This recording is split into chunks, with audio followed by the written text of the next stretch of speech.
Peace and love. I'm Rev Lori Cardona.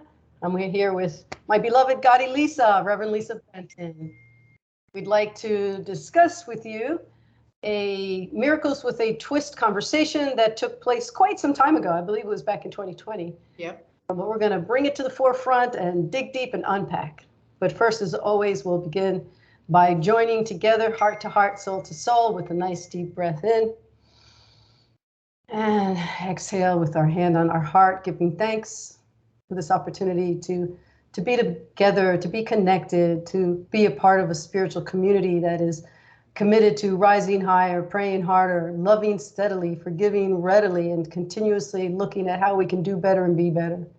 To come to every crossroad with the willingness to be guided. Tell me where to go, tell me what to do, tell me what to say and to whom, and being open and receptive to the guidance of our higher holy self. How wonderful it is to surrender to this way of being and to be released from the more difficult, non-constructive constraints of the ego. And we move forward into this period of time together to listen and to receive and to just be. In this connection, we give thanks. Another nice deep breath in. And exhaling into this moment. Hello, Goddess Lisa. Hello, Rev Lo. It's wonderful to see you. Thank you. We had a little break here. I know you have not been feeling well, and that's why it's even greater to see you this morning. You look Thanks. wonderful, and I know you, so I will reiterate what I say practically every day. Take care of you. Yes, ma'am. For those who watched a couple of weeks ago, and for those who didn't, we talked about, or Rev Lo actually talked about, I listened, and along with my fellow spiritual community, and we talked about lesson 230. And lesson 230 says, now will I seek and find the peace of God. Well, that's a big deal. The peace of God. We talk about the peace that passes all understanding. We talk about let there be peace on earth and let it begin with me. But peace is just so much more than a buzzword. And it can be used, it can just be overused so that we lose it. And I noticed in this beautiful lesson that there were a couple of other buzzwords and when I say buzzwords, they're just kind of words that can trip people up, or words that spark thought, or whatever, or are overused, underused, whatever. But the buzzwords that I found were, of course, peace, and that was right in the title of the lesson. There was a paragraph 1 on salvation. And salvation is another buzzword. And I think with the buzzwords with A Course in Miracles these are words that trip people up because of the way we've been raised, or our environment, or our experiences. And Ken Wapnick, my buddy and yours, he did a really nice little start off on what is salvation. The first sentence is, salvation is a trigger word for most people who study A Course in Miracles, especially if they were raised in Christian religions that teach we are saved from our sins through suffering and sacrifice. And so sacrifice is another word, because in A Course in Miracles, if we look at these words that seem to trip us up, or trigger us, like Ken Wapnick said here, it can make us kind of confused and cause a lot of difficulties in conversations with people who don't feel the same way, or whatever, when we're trying to say we're saying the same things only in different ways. At least that's how I understand it. So the 3 words that I noticed the most in this lesson 230 were forgiveness, peace, and salvation. And forgiveness is what we talk about all the time. Help me to see this differently. If somebody's bugging me, what's in me that's going on, that help me see why I am allowing myself to become angered. And instead of being a loving, deep, caring presence, not necessarily accepting the action, but why do I want to get into the fracas? So help me to see things differently. So there's forgiveness. And then peace, in the title of our lesson, it's our birthright. It is to be connected with the divine source, God, your higher power, however you refer to it. And salvation is getting there. And so these 3 words in this one lesson, really, I believe that people who have an understanding of A Course in Miracles would find it more profound than someone just starting out. But it's still a wonderful place. If someone is just starting out today and they just picked the book up and they were at lesson 230, this is it's a wonderful place to start. And in fact, in paragraph 1, after Ken Wapnick had given his introduction basically to salvation being a trigger word, Jesus says in paragraph 1, salvation is a promise made by God that you would find your way to him at last. It cannot but be kept. And to me, that's like what we hear in traditional, of course, we hear salvation a lot in traditional Christian religions, and but grace, it's grace. We're born into this perfect connection with the divine and everybody and everything in the universe. And I just can't say enough about the importance of certain words. And you and I have talked about this, about words and how we can trip ourselves up with them, or they can take us very deeply into a place we really need to go. And I really feel that forgiveness, peace, and salvation are amazing places to be jumping off all over the place into A Course in Miracles and seeing. And this particular lesson, I found for me was less difficult to absorb than a lot of the others, because I truly feel like Jesus is speaking to me. If it's not Jesus that you feel is creating this beautiful liturgy, then whoever it is putting wonderful things into your heart and your mind to jump off from. And you can pick anything. You can pick peace, you can pick, it doesn't matter to me. These are the 3 that jumped out at me. So because it is, these words are so powerful and so, I have found, as I'm sure you have, that many Christians, and we're talking about Christians because I came from Wapnick talking about Christianity. These things where some people feel that A Course in Miracles is just a beautiful, profound expression of what Jesus was teaching. And others feel that it's a distortion and a picking and a choosing and whatever.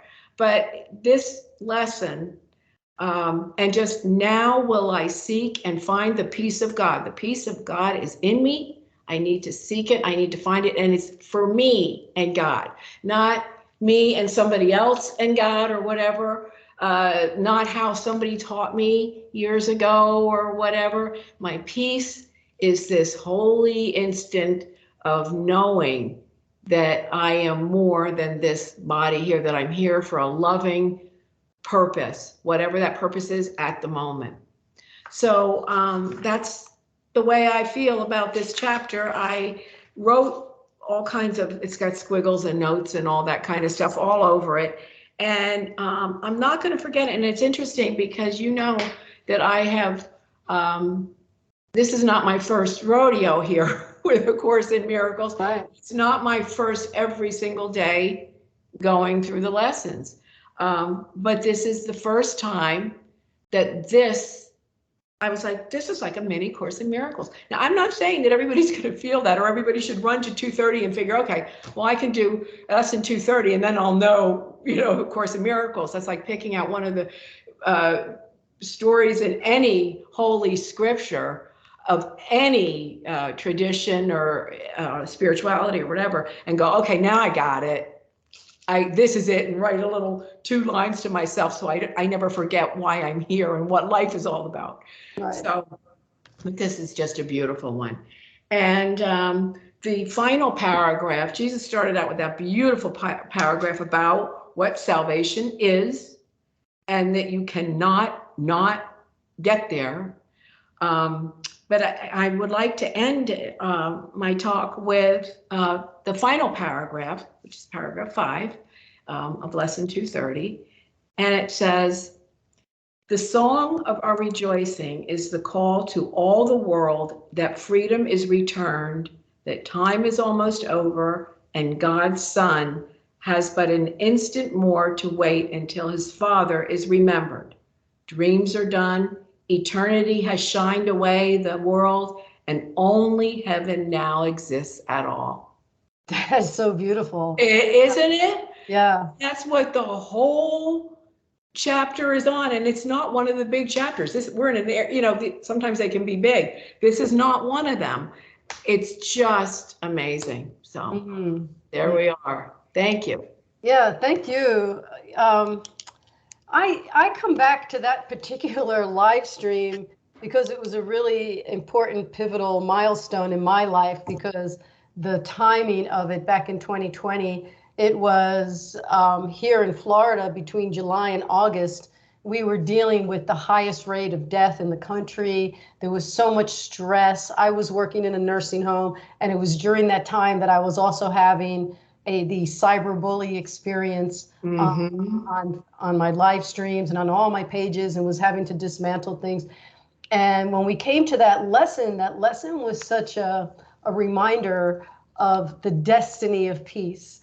And that if we're going to focus on the destiny of peace, then we just take the road to peace and don't take a lot of extra detours. And those detours are attack and counterattack and play the victim and gossip and tell the stories. And this road to peace is outlined in A Course in Miracles, and very much so in this lesson that you're sharing with. So I'm going to focus on your focus words: peace, salvation, and forgiveness.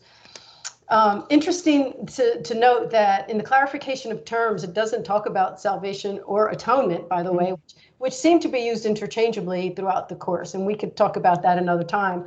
But we often say that semantics are so limiting.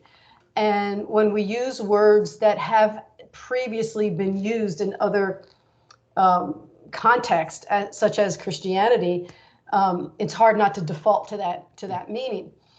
And so I would like to present salvation as this destination on this road, or so if I'm going out, you probably know that I have a very poor sense of direction. I don't know how I survived before GPS. I remember when I first heard about GPS, I thought this was just like a miracle that was a personal gift to me from God, because I am so easy. I still get lost in my own neighborhood. So I am familiar with what it's like to get lost on my way somewhere. And so if I think of wanting to go to a friend's house who lives in South Beach in Miami, and I'm headed there for that dinner. I'm going to have a really nice dinner with some friends. I really want to get there on time, and I don't want to take a lot of detours. So let's say the dinner represents our goal, which is salvation. What is salvation? Salvation is this sense of truly being completely at one with our connection to spirit, with our brothers and sisters. What the atonement, Course in Miracles, and salvation tells us is that we can achieve this way of being that is in functioning from our spiritual self, and releasing that that attachment to the ego's dictates. So what am I going to feel when I reach salvation? I'm going to be at peace. So when I want to get to my friend's house represents salvation. Oh, and I'm going to be so at peace when I get there because I will have survived the traffic and the detours and whatever it is that I had to get to, whatever I had to get through to get there. And so one of the tools is forgiveness. Forgiveness is a tool. It's a tool in the toolbox. So these detours that we take on the road to our best friend's house is because maybe there's construction. Well, maybe there's reconstruction. And we can think of those detours as these life bumps and bruises. Like my cyberbully was just a bump and a bruise. I didn't want to get so caught up in my attachment to that person's behavior that I got stuck in the ditch, right? Because like if you're going somewhere and there's a need to get around construction, you're gonna just go through the Bob's barricades and land in the ditch, or you're gonna take your detour. And the detour is our spiritual practices to put into practice. It have to stretch a little bit. I have to move a little bit beyond my usual reactivity or my desire to counterattack or to be in that place of justification of my ego's righteous anger, and instead take the detour. You have this other option, which is forgiveness. Yeah. So you focus on forgiveness. You move into this place that is your goal, our spiritual goal, to feel at one with one another, to feel that we've reached this place of salvation within ourselves, not through anyone else's suffering. And that's the big divide between A Course in Miracles and Christianity. We're not looking at salvation through the suffering of our brother Jesus. We're looking at salvation as joining with our brothers Jesus. Like, hey, you're on the road with me, pal. Thanks. Exactly. Let's do a little dance. Let's hang out. Let's drive. You're in the driver's seat with me, or you're next to me. You're talking to me, and I'm listening to you. I am listening to you. I will take the detour. I will do the forgiveness work. I will keep moving forward so that when I get to that destination, I will be at peace. So I think that lesson 230 is an amazing reminder, even though we're not there yet chronologically this year, but I looked at that lesson as being such a great reminder in 2020, 2021, 2022, and now 2020. I repost that every year because I love the entire message that brought us to lesson 230. So I'm glad that it touched you so deeply as well. And once again, the challenge with any spiritual practice is to not get caught up in the semantics. And so that's what we're doing. We're looking at it like, all right, it had a meaning at one time, and we're trying to understand now what the mystic Jesus wants us to know. The mystic Jesus is the Jesus of A Course in Miracles. And that is absolutely the truth. And I think that the word mystic can be a trigger for some people too, because of it's like hocus pocus kind of stuff. But it is in each tradition and spirituality, there's all mystics, there's mystic levels, and it's a journey. And to be able to embrace that is a big step right there. Just to say, hey, you know what? I'm on a mystic's path, and that's where I need to stay. And I can see myself going off to the literal path or whatever, wherever I was, but I need to stay in the mystic path.